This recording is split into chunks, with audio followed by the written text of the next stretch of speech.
Welcome back and Happy New Year, and it's season 2 of Blood Feud Radio. It's good to be back after a little bit of a hiatus. How you been, Rhys? It's been good, man. It's been a good little break. Had some interesting wrestling going on, and now we're into my favorite season of the year, the Royal Rumble season. So I'm always good. How about you? And honestly, that is the best. It's the most exciting time of the year as a wrestling fan. Yes. I think the build and everything else is better now than it is during WrestleMania season. I agree. I agree. I'm a total Royal Rumble nerd. I love my little statistics about the Rumble. I love my little facts about the Rumble. Like, I'm a kid in a candy store when it comes to the Royal Rumble. I wasn't ready. Wait. I wasn't ready. 09, baby. Shout out Santino. You gotta love it. He's the fastest, and again, I'm sure that we're talking about the 22 best Royal Rumble matches according to fan votes. So I know I didn't vote on it. I know you probably didn't vote on it. So we'll see. No. We'll see what we have. But Santino's number 1 as far as fastest elimination. Number 2 is Bushwhacker Luke, I believe, is number 2. Oh, you're very close. It's the Warlord. I think it was 1989. He comes in, he goes out on the apron like, yeah, I'm the Warlord, I'm huge, I'm massive. He steps into the ring, Hulk Hogan clotheslines him right back out. 2 seconds. I thought Bushwhacker Luke like walked through and then got dumped on the other side. Yeah. Okay, so he's number 3. Okay, he's number 3. Yeah, Bushwhacker Luke was very, very quick. Bushwhacker Luke, like he literally, like you said, walks in, and then someone grabs him on the back of the neck and just throws him onto the outside. It's hilarious. And then he keeps doing this all the way to the back. Yeah. He fucking no-sells it. It's great. Yeah, I love it. You gotta love it. Great. It's great. So the top 22 voted on by the fans through Sportster. We're just going to kick it off with number 22. They have the 2021 Men's Royal Rumble. And the CageMatch.net rating was a 6.64 for this one. I'm surprised this one's here. I mean, I know we're doing top 22, so there has to be like a lot, I suppose. But 2021, that was the one that Edge won. The only Royal Rumble to take place, the only men's Royal Rumble to take place in front of nobody, because it was in the Thunderdome, I believe. It was okay. It was all right. You had that whole spot with Randy Orton pretending he was eliminated, but he wasn't eliminated up until the very end, and then Edge eliminates him anyway. That old classic thing. But it wasn't bad. It wasn't memorable, I don't think. It had 3 returns outside of Edge. It had Christian, Carlito, and Kane. Yeah, that was the year that Carlito came back, and he was swole, dude. Like, I don't know what was in them. I don't know what was in them apples, but like, you know, he'd been eating the shit out of those apples. And he was fixing to spit in anyone's face who wasn't cool. Hell yeah! Now that's cool. That's cool. So That's number 22. Of course, Edge wins that year, goes on, and has a freaking epic match at WrestleMania. I felt that his match with Randy Orton, that just they beat the shit out of each other, and it was a lot of fun. Yeah, it was one of the wait, was that the same year? Yeah, it must have been, yeah. Because I'm just trying to think. Year. That was the that wasn't that the year where they had that Falls Count Anywhere? I'm just trying to think because oh no, it wasn't because obviously he won the Royal Rumble. He went on to have that great triple threat with Daniel Bryan and Reigns. Yeah, it was that year. It was that year. That was also a really good match as well. That whole triple threat because Roman Reigns ended up just like stacking, packing, racking them up, tribal chief style.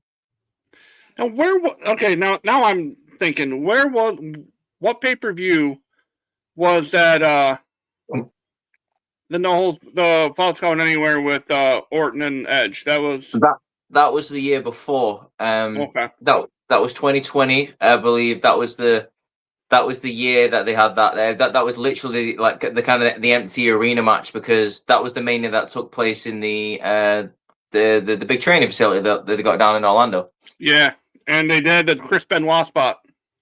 Mm. Yeah.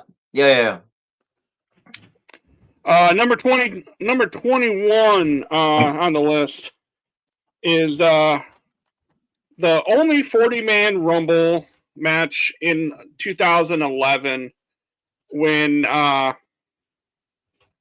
Marella almost won. I love this Rumble. I don't know if this is controversial, but I really like this Royal Rumble. It was a nice combination of I mean, if you don't mind, I won't go into a big tangents of Rumbles that I know really well, but like obviously this is my bag. I love the Rumble. But 2011 was a good combination because they had more numbers to play with. You had a big start at the beginning, like the first 15 people coming in, where you had the new Nexus dominating. During that period of time, you had Booker T make his return. Later on in the Rumble, you had Big Daddy Cool Diesel make his return. Like you said, you had the whole Santino spot at the end. There was a big period of time in that Rumble where Hornswoggle and John Cena had a fight, just fought together eliminating people. Yeah, it was good. I really enjoyed the 2011 Rumble. CM Punk was the longest time in the match. He spent the 35, almost 36 minutes in the match. That was at the height of the where are my candy bar or our ice cream bars? It was, yeah, literally just before that, because I don't know if you remember the pipe bomb. I believe CM Punk is wearing a Nexus armband during the pipe bomb. He's representing the new Nexus just before he goes into that year's 2011 Money in the Bank, and then obviously the Nexus kind of disbanded them. But before then, yeah, he was. This was around the time that he was getting the old Nexus members to go through those trials to join his new Nexus.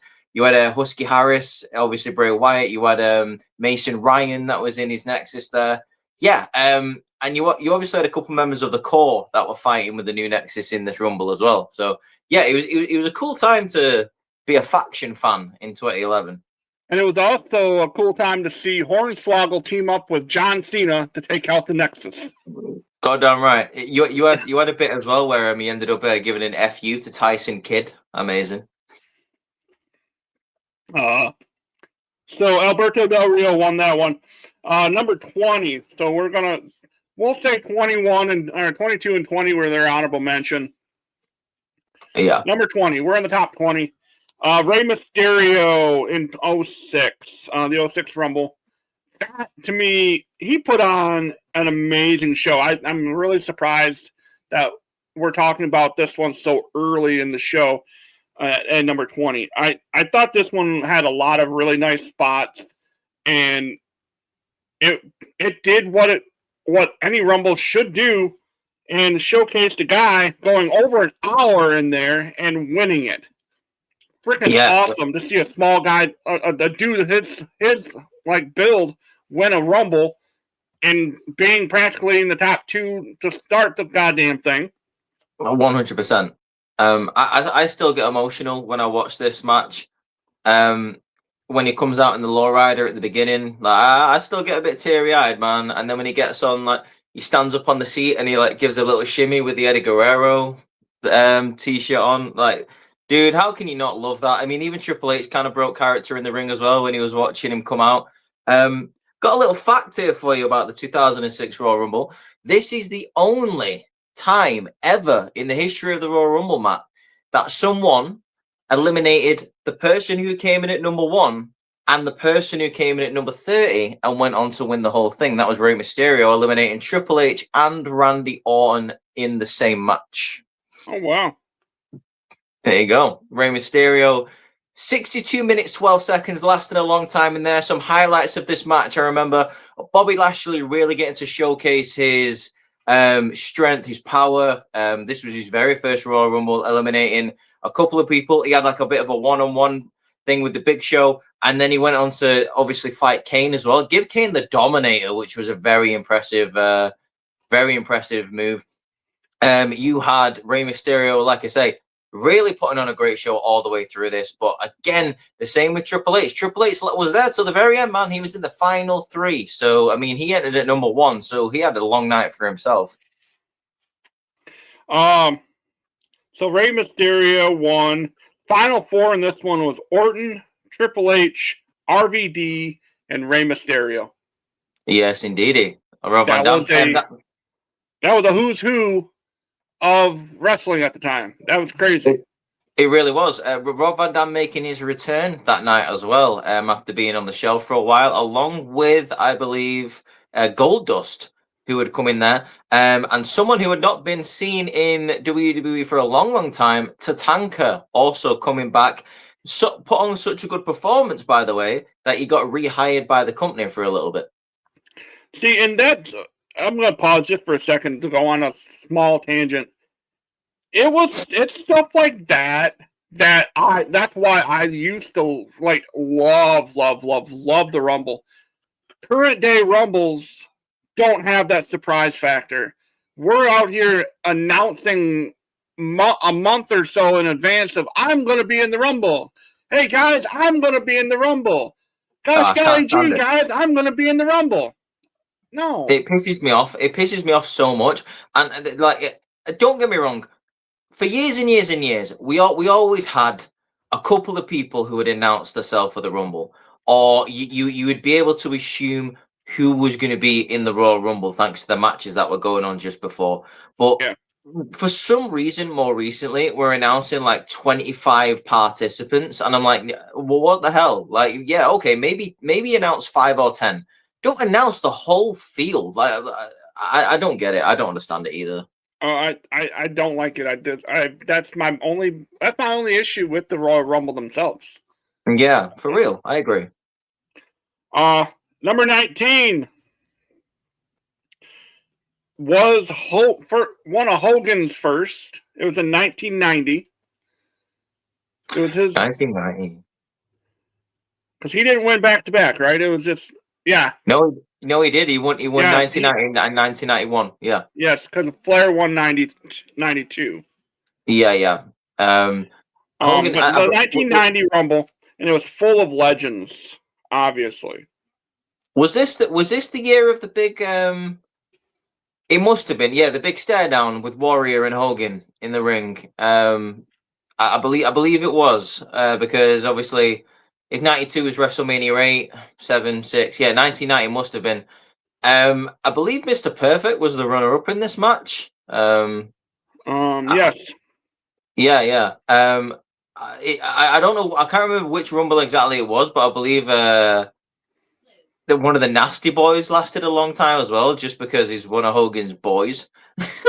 Very random Rumble, the 1991, but like it was a good Rumble because it really kind of highlighted the era that we was in. Obviously, we were still in the golden age, so you had all the major big players, the big characters in there. Yeah, the 1990 Rumble, I quite enjoy it. It's a Rumble that I don't really go back and watch, but it's one that I always enjoy when I do. Now it's because that's their reasoning behind it. The 1990 Royal Rumble had a lot of star power involved. Bret Hart, Shawn Michaels, Jake Roberts, Randy Savage, Ted DiBiase, Rowdy Piper, Andre the Giant, Dusty Rhodes, Ultimate Warrior, Mr. Perfect, and Rick Rude all competing. Yeah, I mean that's a heavy field of people, man. Bret Hart, by the way, the first person to ever enter a Royal Rumble. He was number 1 in the 1988 Rumble. Yeah. There you go. Final I'm four. just gonna throw out Royal Rumble facts as we go on. What was the final four, sir? It's Hogan, Perfect, Rick Rude, and Hercules. Gee, look at that. That's an eclectic group of people right there. Hercules is probably, I mean, not to veer too far off. Hercules is one of those, like, he's definitely one of those underappreciated and undervalued guys in the roster at that time. I agree. I believe if there was probably more mid-card titles around at the time, I think Hercules probably would have held 1 or 2. Okay. Yeah, Hogan and Warrior had the most eliminations with 6. That does not surprise me in the Hogan slightest. must pose. Hogan must pose, dude. And in this case, 18, Hogan must eliminate. Number 18 is our first women's Rumble on the list. The 2018 Women's Royal Rumble. Oh, yeah. The first and arguably the best, won by Asuka. I love this Rumble. Now, correct me if I'm wrong, was Sasha Banks the Iron Woman of this Rumble? Yes, she was in there for 55 minutes. Yeah, she had a great performance. So many returns in this match. Michelle McCool, I believe, setting the initial record for the most eliminations. Mrs. Taker, obviously having to... Michelle must pose. I suppose you could say. Michelle must pose. Yeah. Asuka... I believe it came down to Asuka and Nikki Bella, which really is the definition of one generation really getting rid of the other one, thank God. Now, was this the one? Because I remember one of them. I don't know if it was this year or in the 19, where either Beth Phoenix or Natalya got busted open. Yeah, that's a good question. I have a feeling it might be this one, and you're right. I do remember that. I think it might have been this one. I'm not 100% sure on that. But yeah, I do remember the face being up. Yeah, nose? It might have been a broken nose. Yeah. But this one, we had Lita, Trish, Tori, Molly Holly, Michelle McCool, had both Bella twins coming back. And the final 4 in this one was Asuka, Nikki, Brie, and Sasha. Wow. What a time to be alive. The Bella twins. Get them out of my Rumble, dude. Get them out of my wrestling, please. Sasha Banks. Bring them back once a year so you can have someone in the Rumble. You know what I mean? Like that's all they're needed. They don't need to be full-time wrestlers anymore. They're mothers, they're whatever they want to do. Go do reality TV, go do Dancing with the Stars, go do cooking shows or whatever the fuck. Just don't come back to wrestling. You're done. Go away. That's my favorite go when it comes to the Bella twins. Go make your wine or whatever anyway. Yeah. But number of most eliminations, Michelle McCool had 5. Let's see. Ronda Rousey made her debut that night. In the most awkward way possible. Like she comes out, literally points at the WrestleMania sign for like what seemed like an eternity, and then walked away again. It was very odd, very strange. So number 17 rolls around. This is the 1997 Stone Cold Steve Austin wins this one. I'm a little bit disappointed in this pick because I would have had this a little bit further down for me. I enjoyed this match a lot. This was the true definition of WWE in 1997. You had a lot of people coming in from AAA You had Mil Mascaras in this match, eliminating himself famously because he didn't want anyone to eliminate him. You had Piero in this match. You had quite a lot of people from AAA in this. Vader's second ever Royal Rumble appearance. I believe he was one of the final four that was in this match. Him, Taker, Brett, and Austin, if I'm correct. Very controversial ending, as we all know, because it really should have been Bret Hart that won this match, but the referees did not see Austin go over the top rope. So he came back and eliminated all the other three guys that were in there. This was the year, I believe, that Austin went on a tear. That there was a point in this match where Austin literally just threw out people one by one. Very, very cool. Very good match. Probably my favorite segment in this match, like comedy-wise, is where Jerry comes in. Before he does, he says, "It takes a king," gets in there for 4 seconds. Brett punches him over the top rope, walks back over to the commentary desk and says, "To know a king," and then just no sells the fact that he was in the Rumble whatsoever. Well, so he wasn't. He wasn't. So good. The 97 was the 97 Rumble. Was that in Texas? I am struggling with this now. It was in Texas. The main event that year was Psycho Sid versus Shawn Michaels for the WWE Championship. It was I believe it was San Antonio. It was the hometown of Shawn Michaels. Okay, so that was shoot. It was San Antonio. Yeah, San Antonio. Yeah, San Antonio. I believe it was the very last time that Jose Lothario ever accompanied Shawn Michaels to the ring. Yeah, this was when Shawn was slowly turning heel at that point, really? He was a mega babyface at the time. No, he because Psycho Sid was the champion, but Michaels was a mega babyface at the time. But yeah, like you say, it wouldn't be long until I think the whole DX thing started because of what we saw later on in the year. Yeah. I believe that did have something to do with the fact that the rivalry with Bret Hart started. He lost his smile not long after this and relinquished the title because at WrestleMania 13 he famously wouldn't be there. He'd be on commentary. Psycho Sid versus Taker in the main event. Bret Hart, Austin. The next night, I believe on Raw, Stone Cold's victory was taken off him because obviously the footage came out that he was eliminated. So yeah, Austin won the Rumble, but I believe it's one of the only times in Royal Rumble history after 1993 where the winner of the Royal Rumble hasn't gone on to challenge for the championship at that year's WrestleMania.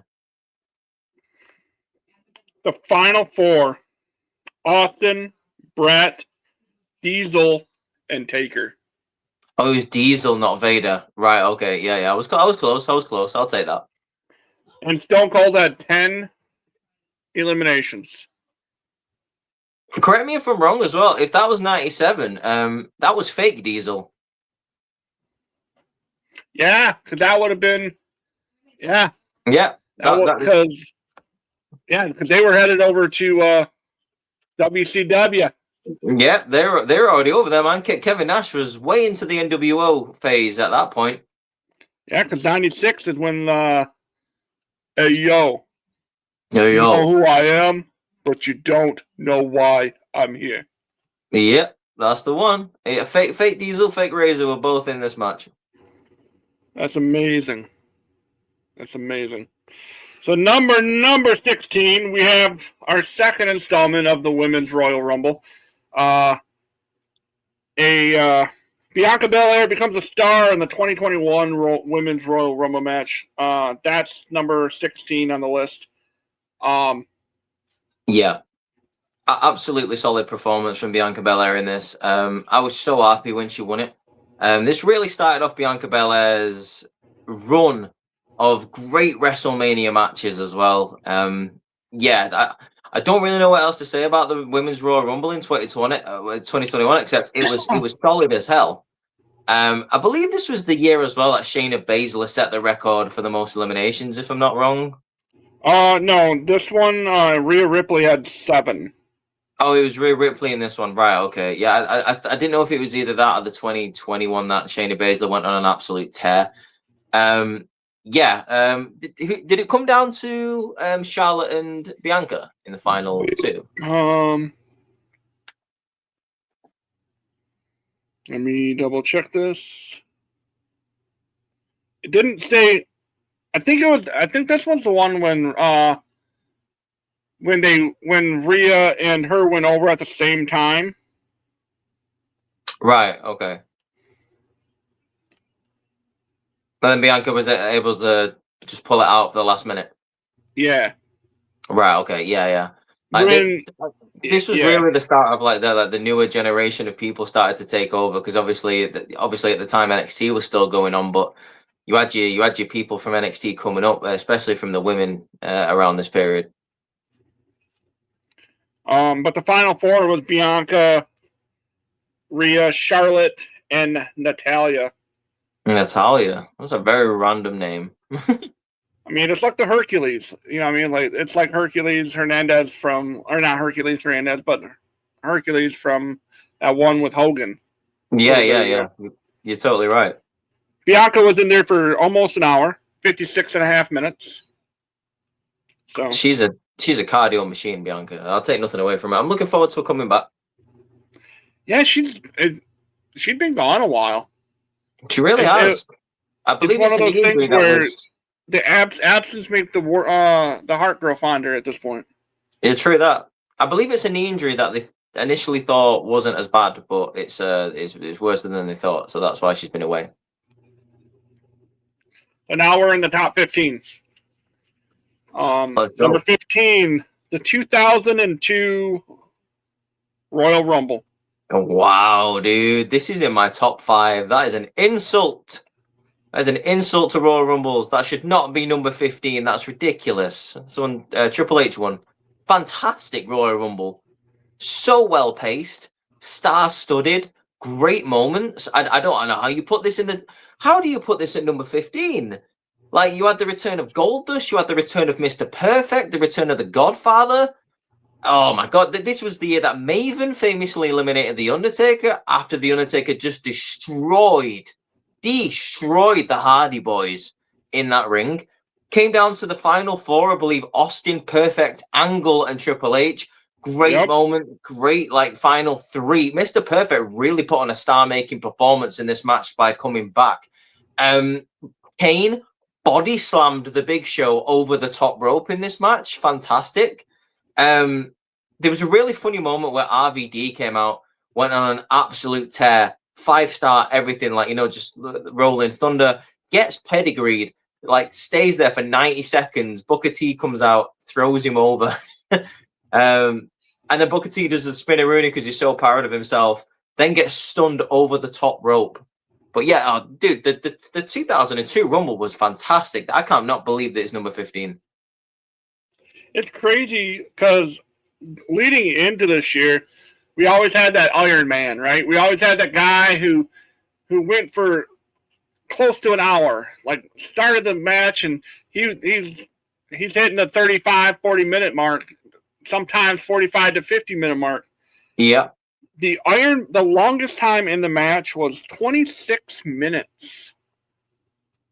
Yeah. Stone Cold Steve Austin.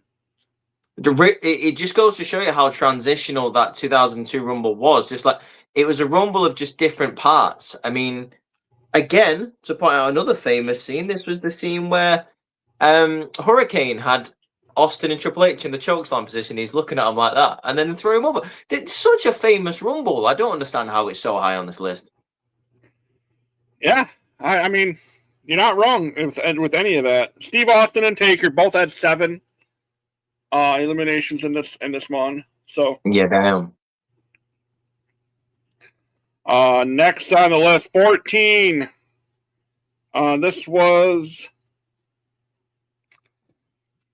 Now, I have a problem with this one. Before I even get into it, they counted the 15-man Royal Rumble match on an episode of SmackDown, and they put that ahead of the 02 Rumble. See, that's just silly because, I mean, don't get me wrong, that Rumble was pretty good, like the 15-man one. But it's not as good as the 2002 Rumble. I'm sorry, no, I don't agree with that. I don't agree with that whatsoever. And you're saying that's better than the 1997 Rumble as well? Nah, I don't buy it. That's See, nah. I'm not. I don't even want to like go into details about this because this is the first time I can legitimately say I'm pissed off at Sportster and their people who vote on this stuff because these guys are absolutely like they have no like they're dumb. This makes zero sense. It kind of annoys me. I mean, when this comes up in conversation, I'm one of those people who don't count this as a Royal Rumble. Just because I only count Royal Rumbles that I run Royal Rumble pay-per-views. I just don't count this. I'm sorry. I know some people will be pissed off about that. I don't count this as a Royal Rumble. I like the match for what it is, but I don't count it in my lists. To me, this is a battle royal more than anything. This isn't. Yeah. Well, yeah. It's Well, about a Royal. Eddie won the damn thing. Eddie won. The final four was Kurt, Rikishi, and Billy Gunn. Yeah, that's just whatever. Oh, no. Okay. Moving on. 13. The 2016 Royal Rumble. Marks the second time that the WWE Championship was on the line at a Royal Rumble. What? This match was rubbish. It was rubbish. Like the person who was the champion, Roman Reigns, sat outside for most of the match. Like the League of Nations came out and attacked him. Triple H won it when it should have been Dean Ambrose. Oh God, no. I don't. I thought this match was rubbish. The fact that you put this ahead of the 2002, are you insane? Hell no. No. I don't even acknowledge that. That's bullshit, dude. From 2013 till about 2016, them run of Royal Rumbles were dog shit. No, I don't even know what else to say about that. It was a rubbish Royal Rumble. Just tell me some stats about it, I suppose.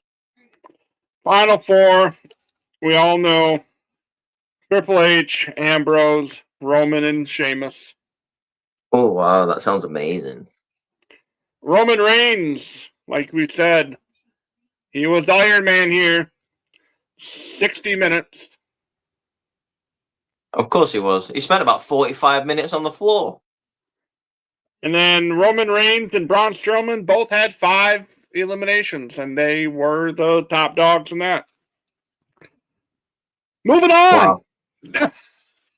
I don't even want to. This Sportster is now living up to the hype we talked about away from the show. I believe. I seriously, I figured there was some fuckery here, but I didn't think that it would be to this level. Number 12. Again, you're gonna hate this one. I can already see it. The 2023 Rumble, Cody Rhodes breaking through. So this was the one where he came out at number 30 and eliminated Gunther. This was just a bog standard Rumble for me. First of all, the women's one that year was way better. So that better be on this list somewhere. But yeah, like Gunther being the Iron Man in this match, I believe he was in there for like 1 hour and 10 minutes. He set the record. He set the record for most time in the Rumble. He certainly did, yeah. The fact that the winner was so obvious, and he got to come out at like it was like either number 29 or number 30 or some bullshit like that. Yeah, I don't even really know what to say about this match. I just, like I said, I just think it's a bog standard Rumble. I don't think there's really anything that special about it. I'm not saying it's a terrible Rumble, but this is not memorable to me. This Rumble is not memorable. The only memorable spot was the Logan Paul Ricochet spot. That's which the was only cool. real spot. which was cool, but again, like, how long did that last? About 5 seconds? Like, come on now. Yeah. I don't know what fans are voting on these, but I mean, everyone's entitled to their opinion. But Cody, Gunther, Logan Paul, and Seth Rollins were your final 4. Oh goody. Cody Rhodes and Gunther both eliminate 5 people. That's it. Wow. Yeah, I'm not enthusiastic about that at all. No, thank you. And Brock Lesnar and Edge were in it briefly. What was Brock in that one? Really? I don't even remember that. Wow. Yeah, because it said the middle portion of the match was predictable, not perfect, with only short cameos from names like Brock Lesnar and Edge. Oh, wait, hang on. Was this the year where Bobby Lashley came out and eliminated Brock? That might be the year. I mean, fair play if it was. Yeah. Wow. Number 11, the 2010 Royal Rumble. Edge. Okay, I'll allow this one. This one was good. I did like this one. This was the start of where CM Punk did his sermon for about 4 or 5 people coming out. That was great. I really enjoyed that bit. You had the famous bit here where Beth Phoenix eliminates the Great Khali. Fantastic. Was that the kiss spot? It was, yeah. You had the really, really cool story of Shawn Michaels just being absolutely desperate as hell to win the Royal Rumble. The really cool bit where he gets eliminated by Batista, but you can see him try to like hang on to the ropes. And yeah, that bit's great. Batista putting on a good performance in this match. Cena, great performance in this match. There's a really cool spot where Michaels and Triple H are in there. Cena comes out and it looks like it's going to be a 2-on-1 situation. And Michaels just super kicks Triple H over the top rope, which really emphasizes how desperate Shawn Michaels is to get to WrestleMania to face The Undertaker one more time. Jericho being eliminated by Edge after him kind of betraying Edge. You know, at one point, them two were tag team champions, and then Jericho just lambasted Edge for being injured and then moving on to a totally different tag team partner. Yeah, this was a good rumble. I enjoyed the 2010 one. Batista was the final entrant. Yes. The final 4 was Edge, Cena, Batista, Shawn Michaels. That's a who's who. It was great. It was really, really good. Longest time spent in the match. Again, one of the shorter ones, 27 minutes. That was John Cena, and most eliminations was Shawn Michaels with 6. Oh, nice. And they said that this is, as far as time-wise for the Royal Rumble match itself, was one of the shortest in the history. It didn't quite reach an hour. Really? Okay. They don't give me a specific time, but they said it was just a little bit shy of an hour. Right. Okay. No, I didn't know that. That's interesting. So we're heading to the top 10. Let's go. These better be strong. You've got Number a good, 10. nice eclectic list to pick from here. Number 10, Royal Rumble 2003. Brock Lesnar. Nice. Okay. Yeah. This was a good one.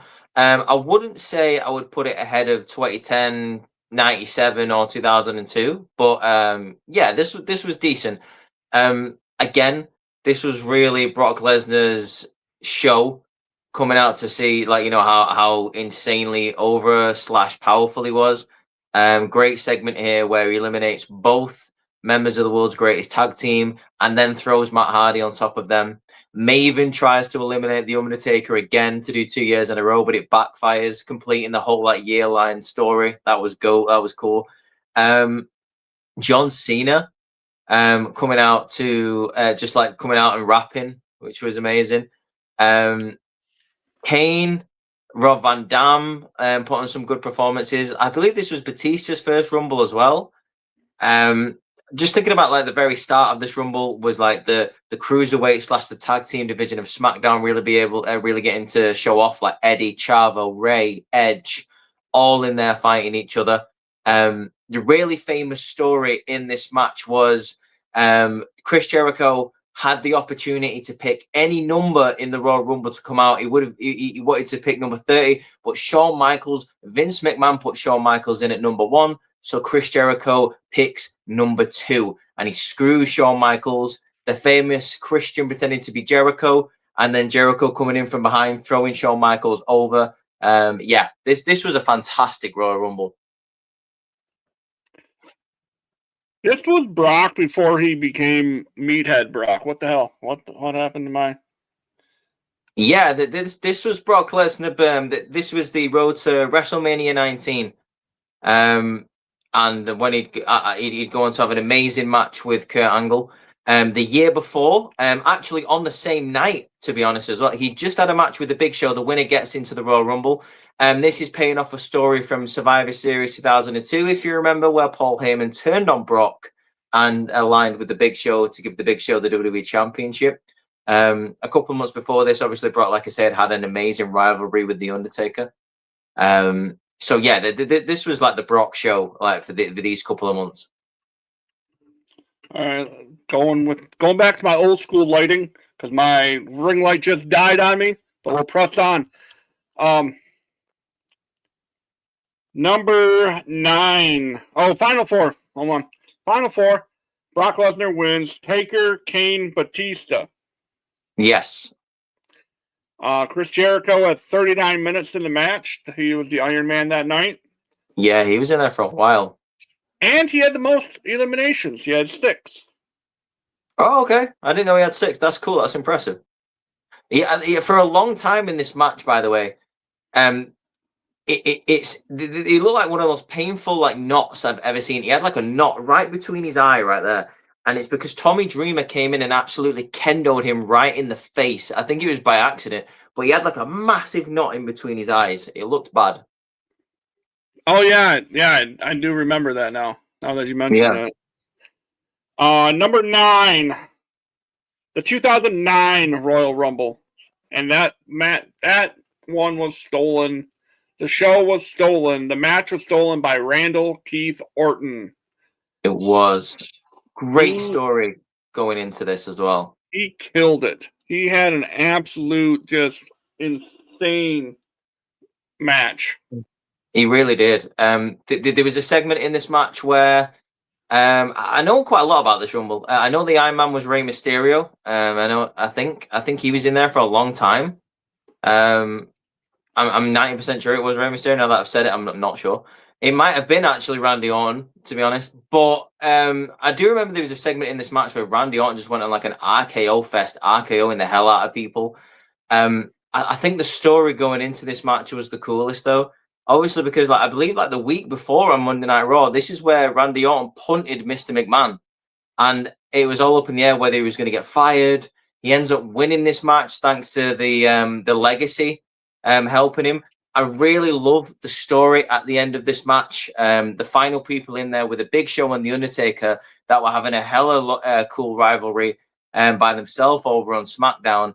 Then you obviously had Triple H and Legacy fighting each other. This all kind of blended into a spot where Undertaker and Big Show are on the apron, and then Randy Orton RKOs the Big Show and he falls out of the ring. Big Show pulls the Undertaker off of the apron. And then obviously that's left with Triple H versus the rest of Legacy. Yeah, this was a really, really cool match, man. And it was one of the first times, I believe, where someone escaped elimination. I believe like Rey Mysterio like jumped on top of a couple of people to get back into the ring, Miz and Morrison. Yeah, it was a really, really cool match. So the Iron Man was Triple H. It was it Triple H? Right, okay, right. I thought it was great. Damn. Okay. Yeah. Okay. Nice. Because he ended in I believe it was in the early numbers. So we had Rob Van Dam also made his a return for one night only. Yeah.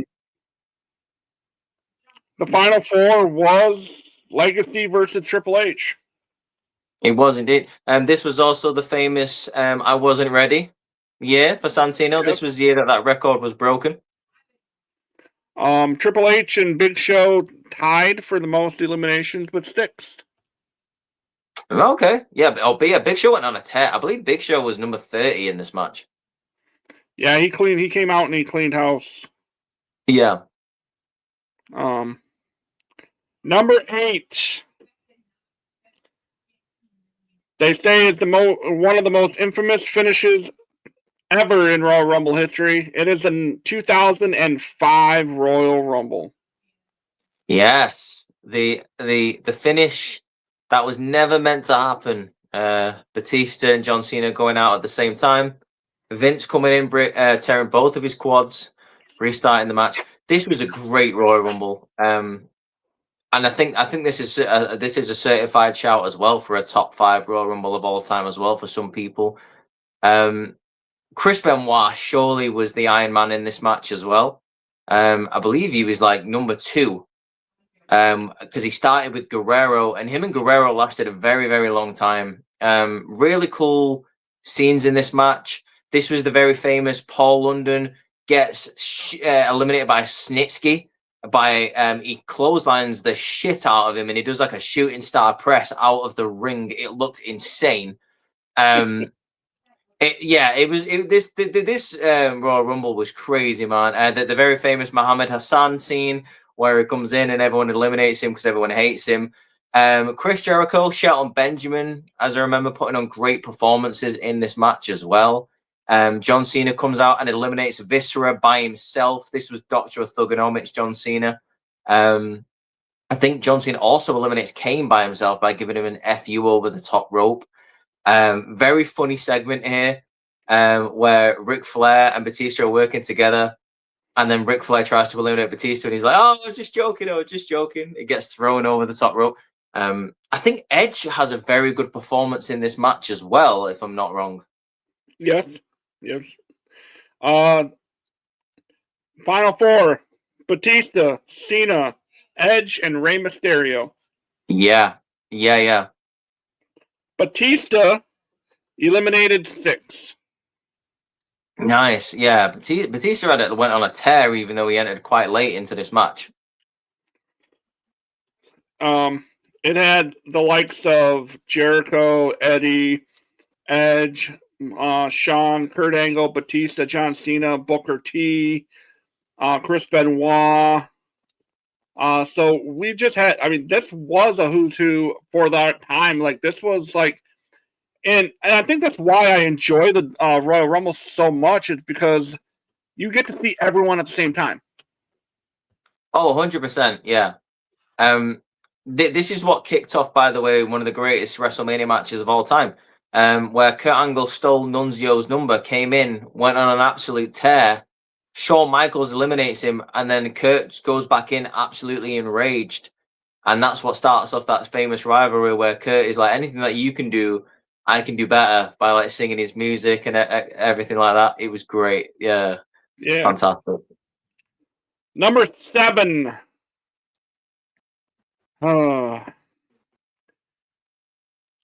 What era did you say was absolute crap?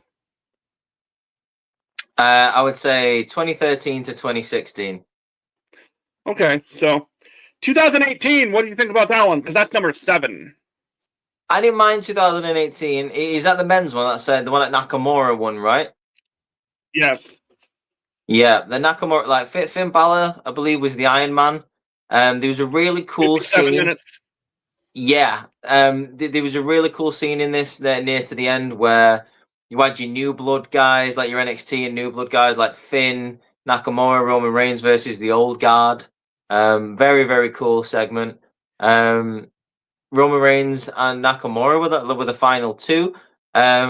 Yeah, I really enjoyed this match, and it took place in front of a Philly crowd as well. It was either a Philly crowd or a Chicago crowd.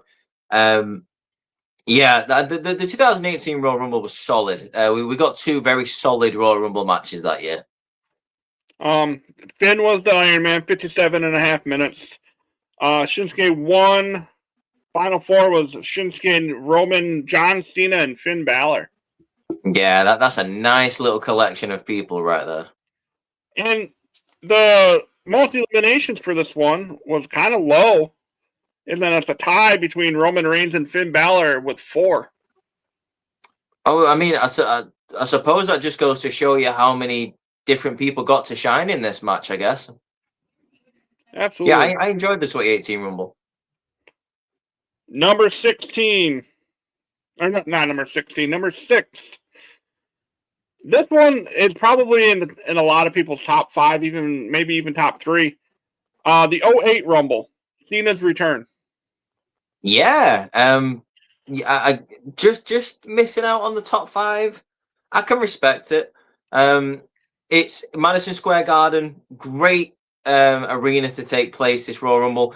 The unique perspective of having the ramp in front of the camera, which I thought was really cool. You had a lot of cool spots in this match. You had the return of Roddy Piper and Superfly Jimmy Snuka fighting each other one more time in the Garden, which was really nice to see.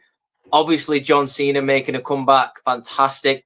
You had the big men all near the end, just filling up that ring, dude. At the same time, in that ring at one point, you had Mick Foley, Mark Henry, Big Daddy V, Umaga, and Batista and Kane all in that match at the same time. That was a heavy boy Royal Rumble there near the end, dude. Yeah, this was really cool. You had Shawn Michaels and The Undertaker starting the 2008 Royal Rumble match when the year before, previously, they ended the Royal Rumble.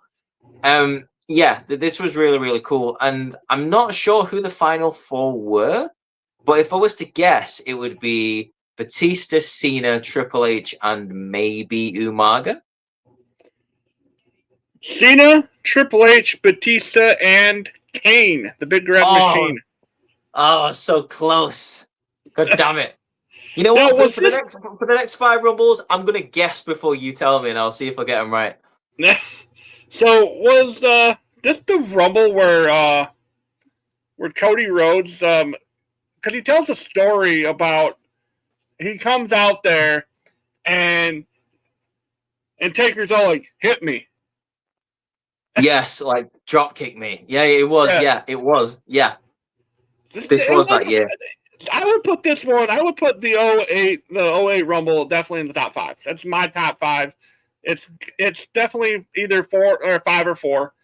I mean, anyone who knows me at all knows that number 1 is the 92 Rumble. Ric Flair, that without question, if it's not the number 1 on this list, well, I might get a little. I'll tell you what we'll do. I'll tell you what we'll do. Like the week of the Rumble, maybe we should do our top 10. Okay, we can do that. Yeah. Well, yeah. Let's make this like a Royal Rumble month. I'm down for that. Absolutely. I'll find another list for next week, and we'll find one. We'll give our predictions and who's going to win, and we'll give our top 10. Hell yeah, I'm down for it. Sounds like a great show. Number 5. Oh, wait, it's getting squeaky bum time now. Let's go. Top 5. 2020 Men's Royal Rumble. And before we move on, shout out to Duelist. Matt the Duelist is in the chat. Thanks for showing up, bud. Thanks for your continued support. You show up every week. That's freaking awesome. Thank you very much. Do you know what? 2020, I have absolutely no problem with this being in the top 5, dude. Drew McIntyre coming out with a victory here. This is a very, you either love it or you hate this Rumble type of thing. But me personally, Brock starting this match as champion and him just dominating the first, let's say, 15 people that come out, I really love this because it really set up a mindset of who's going to be able to stop Brock Lesnar. Everyone forgets about Ricochet low blowing him. But then Drew McIntyre comes out, absolutely claymores him over the top rope. Brock Lesnar selling the shit out of that claymore for him, by the way. But before this, you had a really cool moment here with Keith Lee and Brock Lesnar, which was a fantastic little segment here. You had another cool moment where Brock Lesnar just shows that he's a freak athlete. I believe he jumped over Big E's back and dived off his back to clothesline the New Day or something like that. It looked absolutely insane. Obviously, you had the return of Edge in this match, which was cool as hell. Like I said, Drew McIntyre, one of the fan favorites, someone who really was starving in terms of the fans wanted him to win the big one, coming out, eliminating Roman Reigns there at the end. This was a really, really cool match, man. Final four. I said I'd give my predictions, didn't I? Final four. Drew, Roman, Seth, and Edge? Close. Drew, Roman, Edge, and Randy Orton. Because this is what set up their match at Mania. It was a pandemic Mania, remember? God damn it. I've been one off like 3 times now. Because this one was the last live event before the pandemic hit. Yeah, it was. It's crazy. Drew McIntyre 34 minutes. And Brock Lesnar set the record for most eliminations in a single Royal Rumble at 13. He did indeed. He tied Braun Strowman, who had previously done it at the greatest Royal Rumble, which let's not talk about that one. Titus Worldwide. Anyway. Hoorah.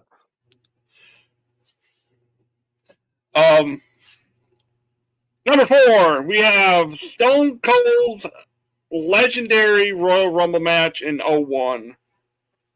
Wow, I'm genuinely surprised this isn't number 1 or number 2. It would be on a lot of people's lists. I mean, what can you say about the 2001 Royal Rumble that's not already been said, dude? Just the amazing spots in this match. You had the return of Haku.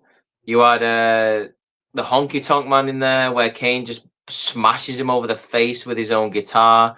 You had a segment of the Rumble which was like the hardcore Rumble, where you had Raven, Steve Blackman, Grandmaster Sexy, like the Radicals come in and just do that shit. Kane going on an absolute dominant run with 11 eliminations. Fantastic performance from Kane there. Austin with his famous 3rd Royal Rumble victory. The Big Show making his return to the main roster, dominating and then being eliminated by The Rock. Yeah, dude, this Rumble is so legendary just because it was one of the most well put together Rumbles in history. It felt like it went on forever, but not in a bad way, because you had so many different parts of the Rumble and so many stories getting told at the same time. No. And the final 4, sorry. Right. So Austin, Rock, Kane, and Billy Gunn. I'm sure. Oh, wow. Gunn. Wow, there you go. Yes, it was the one Billy Gunn. I remember it. Was this because I get the 3? I get this moment mixed up with the 3 that Stone Cold won. Was this the one where he sat in the corner, like up on the ropes, and did this? Oh no, that was 97. Oh my god, that's another one of my all-time favorites. I love that Rumble specifically. Yes, I love that one. I love that bit. And this was the one where I think Kane had been taken out, like he was on the floor for some reason, like he'd been low blowed or whatever the shit, I don't know. But like Austin was bleeding because Triple H had attacked him, and then he locks eyes with The Rock, who sat in the other corner, and then they both just come together and just start fighting. It's beautiful, like just chef's kiss performance from both of these people. 2 people just know how to work together, the chemistry, the combination, and Jerry Lawler and Jim Ross just putting on an amazing commentary performance throughout this Rumble. Number 3. Oh, here we go. The 2004 Royal Rumble match. 2004, right? Okay. I can only guess what's going to be number 2 and number 1 then. But 2004, I respect that choice. Benoit wins it. He's got to be the Iron Man, surely. Last eliminating in the Big Show. Randy Orton.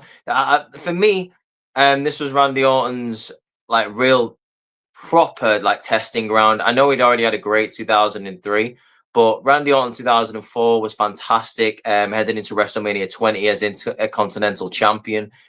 Peak evolution, Randy Orton. Him and Benoit really just controlling the ring for the entire match. Some highlights of this match: Goldberg just spearing the shit out of Nunzio, like taking him halfway across the ring. It looked awful. It looked terrible, but great at the same time. Then getting eliminated by Brock Lesnar, setting up the greatest WrestleMania match of all time. You had Kane's bit where he was dominating, and then the Undertaker's gong hits, distracting him. One of the greatest segments in Royal Rumble history, where you had Ernest the Cat Miller come out and start dancing to Somebody Call My Mama, which was amazing. Yeah, there's again just a solid Royal Rumble. Like the final four. Now, I believe Big Show, Benoit, Angle, and I'm going to say Jericho. Boom! There you go. You got it. I got it. Yes, Yep. I got it. Yes. And this also saw Mick Foley stealing tested spot. Yes, it did. Eliminating himself and Randy Orton. Oh, and then just a sick chair shot from Randy Orton. I don't know if you remember this, but like then they started fighting on the outside. Dude, go back and watch that segment again. Randy Orton just gives Mick Foley one of the most sickest chair shots I have ever heard. It echoes around that entire arena. It's awful. But the final four and the final six, like, was really a who's who of who is in the company at the time. Like I say, you had the final four, which you just mentioned, and the other two people, I believe, was Cena and Rob Van Dam, which was dope. So we are at number 2. And this is where they put the 92 Rumble. Wow, which means I know what's going to be number 1, and I'm not sure how I feel about that. The 92 Royal Rumble, dude. I mean, you and me know how much we love that 92 Royal Rumble. So good. It was so good. This is the greatest moment in my life. So good. The real MVP, the real Iron Man of this match was Bobby the Brain Heenan. So good. Ric Flair winning the WWE Championship for the first time ever. There was something on the line in a Royal Rumble. The year afterwards, the winner would go on to main event WrestleMania. That would be the stipulation. But this is the first time that something was on the line at a Royal Rumble. Ric Flair just got the cardio on that man that year. And he wasn't a young man then either.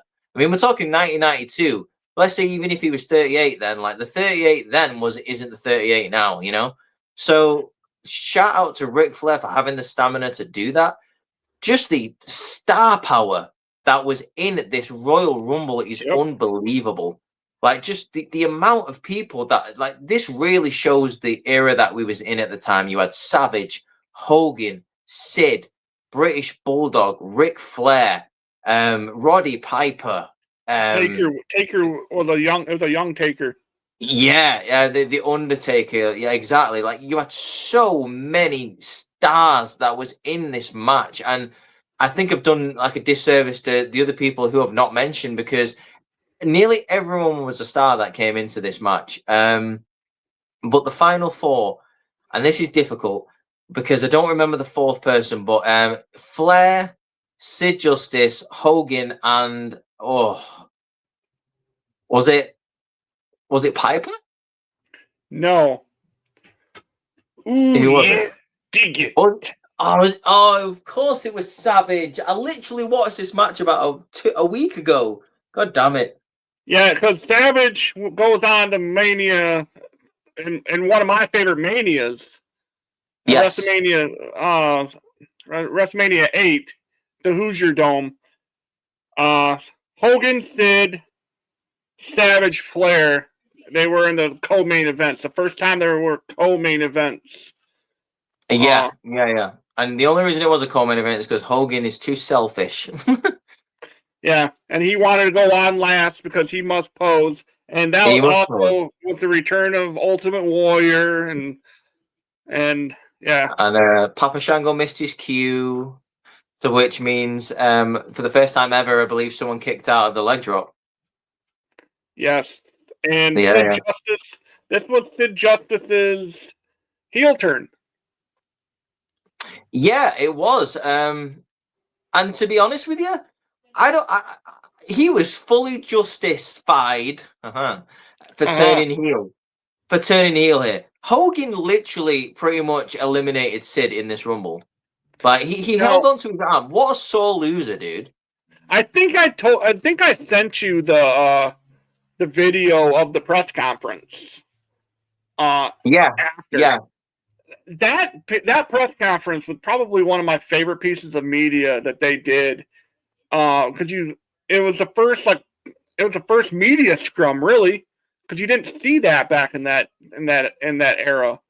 No, I'm guessing not. No. And so we saw the sour grapes that was Sid Justice saying, "Because I'm not the immortal one himself." Like that quote was amazing. And so that started. And again, it's so hard to not agree with him, dude. Again, like I mean, and it is all about Ric Flair winning that title, but Hogan was a douche for doing what he did. So okay, wait, where's my okay? So can I guess what number one's going to be? Absolutely. Is it 2007? Yes. I thought it would be. Yeah. Undertaker, Shawn Michaels. Many consider this to be Undertaker Shawn Michaels Part 1 because we were pretty much treated to a mini match at the end of this Rumble. I can't argue with this really. I mean, it's in my top 5 probably. It's a very, very good match. You've got, for the first time ever, ECW Extremists come into this match. Some cool moments there. Kane choke slamming Sabu through a table to eliminate him. This was the year, by the way, that Kane broke a record of the most times appearing in the Royal Rumble. He was tied, I believe, with Rikishi the year before, and this was the year that he broke it. This was also the year where we saw a couple of really cool just spots where, like I say, you had the Sandman come out, like cane a couple of people, and then just get thrown out. And just some like little mini stories going on in this Royal Rumble. I believe it was also Benoit's last Rumble. I'm not 100% sure on that. It must have been. But yeah, it was really cool. My final 4. Shawn Michaels, Undertaker, and then Rated RKO. Yep. Yeah, thought it was because I remember Michaels like eliminating them both, and then they're both just lying on the mat like that. Undertaker sits up, Shawn Michaels kips up. Brilliant cinema. Edge was Iron Man in this one with 44 minutes, and the Great Khali with 7 eliminations was the Elimination King for this match. Oh yeah, dude. This was when Great Khali was still being taken seriously as like a credible threat. He came out at like number 27 or number 28 and just threw people over that top rope. He was just dominating. And then Undertaker got rid of him. Well, Taker was the first person also to enter at 30 and win it. Yeah, he was. That's true. Which is funny because like obviously for so long it took 19 years for that to happen. And then it happened twice in a row because Cena was number 30 as well in 2008. Yeah. If it's not broke, don't fix it, right? I mean, yeah, for real. Yeah, this was great. I again, I don't know about you, Matt. I don't know about your thoughts on this. Obviously, you can give me them. I did love the 07 Rumble. I do think it was fantastic.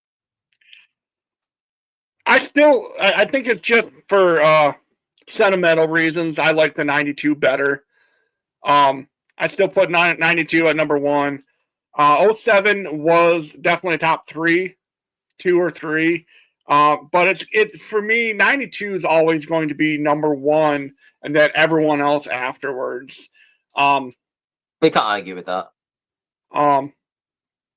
It's because of it was because of the taboo moment that a WCW guy came into our world and took our title. Yeah, you know, like Yeah, And again, it he was just can't beat that commentary performance from Heenan, dude. Like he really makes that Rumble. He absolutely does. Heenan, that era Heenan was bar none the greatest commentary guy. The greatest heel commentator ever is Bobby the Brain 100%. Heenan. Been the best president since Noriega. Will you stop? It goes. I met Booker. I met Coco Beware's mom last night. Her name's Tupper.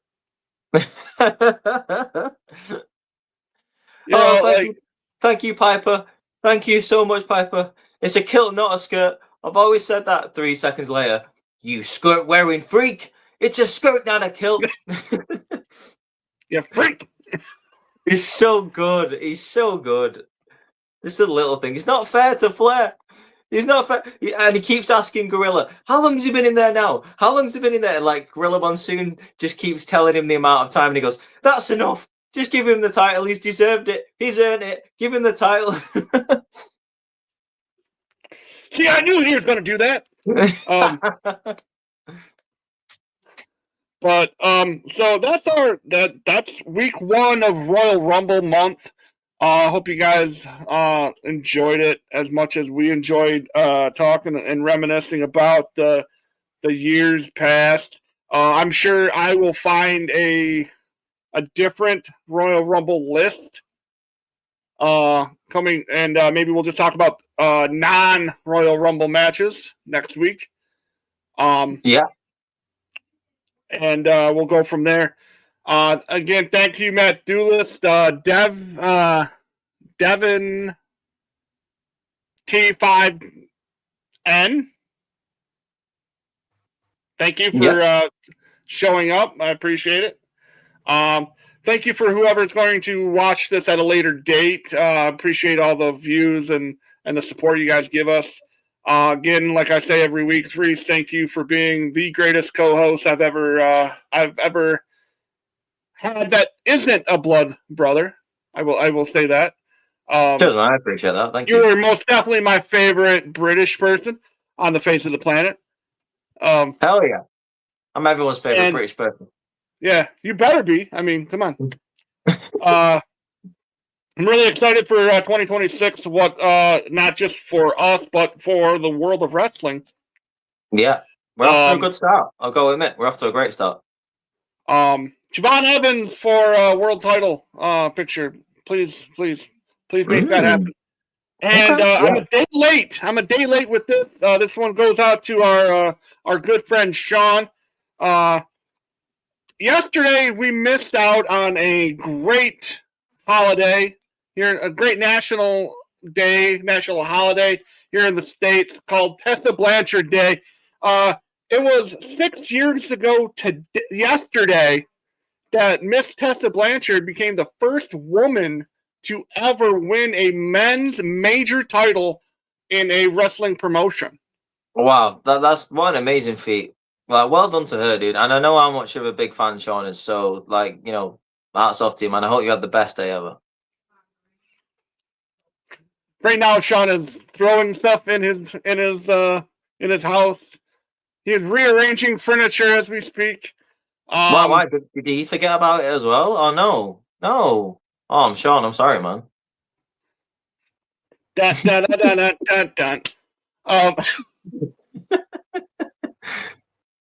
But anyway, a quick plug for me coming up in February. We got a show that I will be doing with my brother and Rico. It's going to be Friday night for me at 9:00 at night my time. We're going to be talking about it's sort of like this show. We're going to be dealing with the world of other professional sports, not necessarily professional sports, but collegiate sports as well. We're going to be talking about like just past basketball games, past baseball seasons, past football, American football, past hockey, video games that are sports related, movies that are sports related. We're just going to be doing all sorts of stuff, but a retro feel to it as well. That show, look for it starting in February. It's going to be called Huge Pop Entertainment presents Breaking the Huddle, The List. So we're going to be doing that. We're going to be exploring taking a trip down memory lane for Scott, Rico, and myself in the world of sports. So I want to throw that out there. If you know anyone that would be interested in that, let them know that's going to happen. It's going to be right here on this channel, on YouTube, on Facebook, and on Twitch, wherever Huge Pop Entertainment is. You can catch that. And if you don't follow my co-host Rhys on TikTok, please go and find Rudy Poo Wrestling and give him a follow and watch his videos. He makes great content, reactionary videos to what happens in current day wrestling, and he does a great job over there doing that. And yeah. Well, I appreciate that, man. Thank you. I try my best, try to be entertaining, try to stay positive. But if something pisses me off, then you're going to hear about it, you know? Absolutely. So, yeah. And I we've been nice, and I think we're going to keep it rolling with the niceness. Again, just tune in next week. We're going to have I'm going to find another list. We're going to run it down, and then maybe we'll run it down even further and run it into the ground, because Sportster, you know what? I think we might have to fire them after the season.